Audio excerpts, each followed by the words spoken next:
You are listening to The Vocal Technologist. Spoken tech for your ears. Welcome, everyone. Today we're taking a fresh look at financial innovation. Our goal?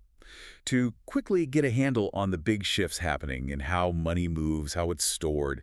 It's this mix of the institutions we all know, but also some really disruptive new players coming in. That's exactly right. And these aren't just small technical tweaks. They're really reshaping your relationship with financial services, how you pay, how you save. So this discussion is, well, kind of a shortcut to getting up to speed on some pretty major changes. Okay, so let's unpack this a bit. Yeah. There's a lot of buzz around stablecoins. What really caught my eye was hearing Revolut. They've got, what, over 50 million users now? Yeah, massive scale. Right, and they're apparently looking into launching their own stablecoin. Pegged to dollars, maybe pounds, Yeah. using that huge distribution they already have. And it's interesting because it's not just the fintechs. Look at JP Chase, a Yeah. huge established bank. What are they up to? Well, they just made a pretty significant move. They've launched this thing called JPMD, JP Morgan Digital. It's a deposit token. Okay, a deposit token. Yeah, basically tokenizing traditional bank deposits. But here's the key part. They're doing it on a public blockchain, Coinbase's Base network specifically. Wow. Okay, so a major bank using public blockchain rails for actual deposits. Exactly. It's the first time a major commercial bank has deployed something like this directly on public infrastructure. It sort of bridges the regulated system with this new tech.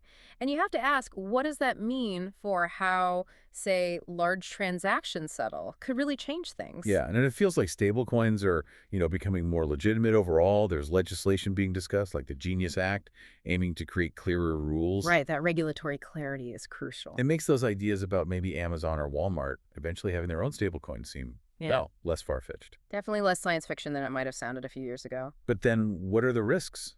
I mean, if this really takes off, what happens to traditional bank deposits? Does it introduce new kinds of financial instability? That's the million-dollar question, isn't it? If huge amounts of money move into corporate-issued stablecoins, it could certainly impact bank liquidity, how much cash they have on hand. It definitely puts pressure on banks to innovate themselves or risk getting left behind in certain areas. Okay, let's shift gears slightly to payments, because this is where things get really interesting too. Coinbase. Yes, Base Pay. Right. They seem to be quietly positioning themselves against the big card networks, Visa, MasterCard. This Base Pay initiative. It lets merchants accept USDC, that's a major stablecoin, right on the Base network. And then settle in regular currency, like dollars. Yeah.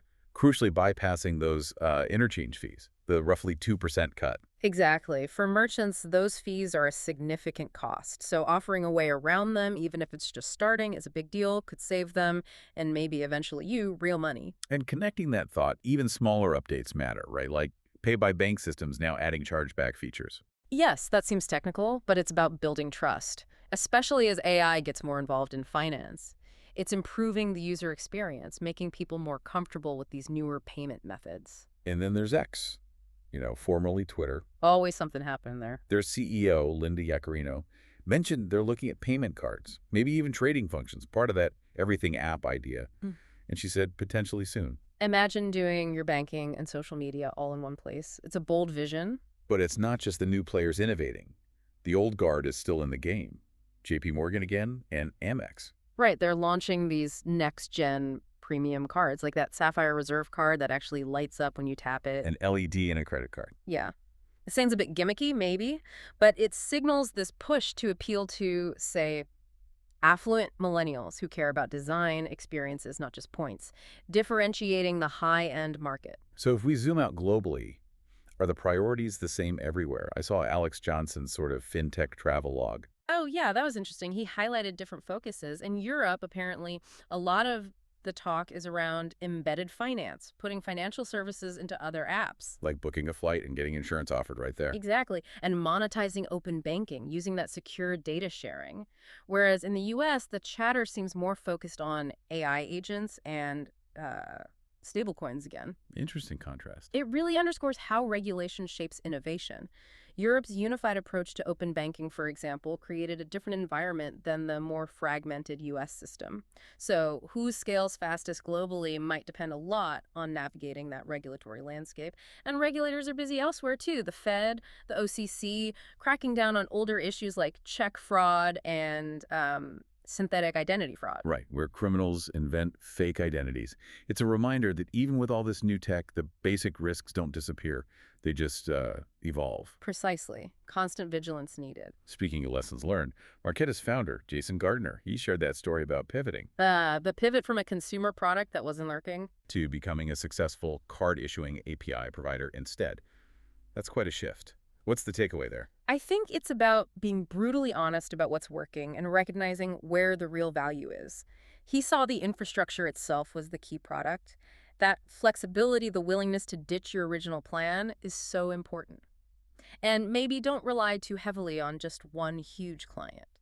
Good point. And look at Cantaloupe, expanding self-checkout into stadiums now. Yeah, with that Cheq deal, that's embedded payments again, but in a totally physical, large-scale venue, beyond just vending machines. So wrapping this up, what does all this mean for you, the listener?